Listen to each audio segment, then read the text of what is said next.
Hi guys, today I'm going to be reading to you This Moose Belongs to Me.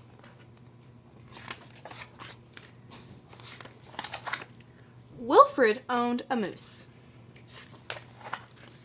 He hadn't always owned a moose.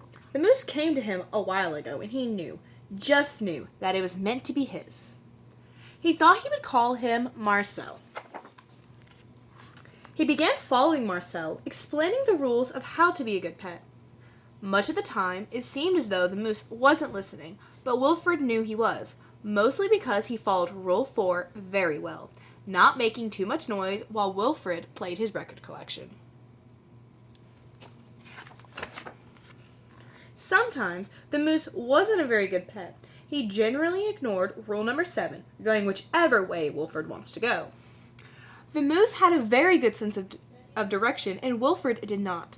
And because the moose was particularly poor on Rule number 7, subsection B, maintaining a certain proximity to home, Wilfred quickly learned to bring some string along on their outings so he could find his way back again. Sometimes, the moose was an excellent pet. He had no trouble with Rule number 11, providing shelter from the rain, or Rule 16, knocking down things that are out of Wilfred's reach.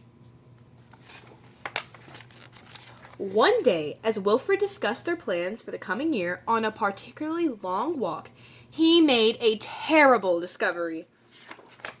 Someone else thought she owned the moose. "Rodrigo, you're back!" Wilfred was dumbstruck. The moose was Marcel, not Rodrigo. The old lady was mistaken. Wilfred thought it only proper that he correct her. "This moose belongs to me," he explained. And to prove it, he called Marcel. "Heel." But the moose did not respond. He seemed more interested in the old lady. "Good Rodrigo." "Fine." Embarrassed and enraged, Wilfred rushed off home. But in a haste, and miles from anywhere, he tripped over his string and got tangled up. Oh no, look, he's all tangled up.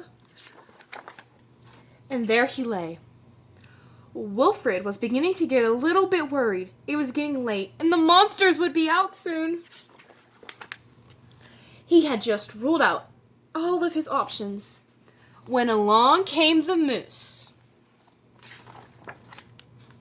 and performed Rule 73 brilliantly, rescuing your owner from crazy situations.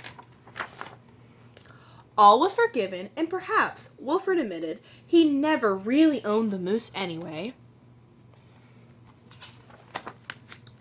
With that in mind, he and the moose reached a compromise. The moose would agree to all of Wilfred's rules whenever it suited him. "Dominic, you're back, and you brought me an apple." The end.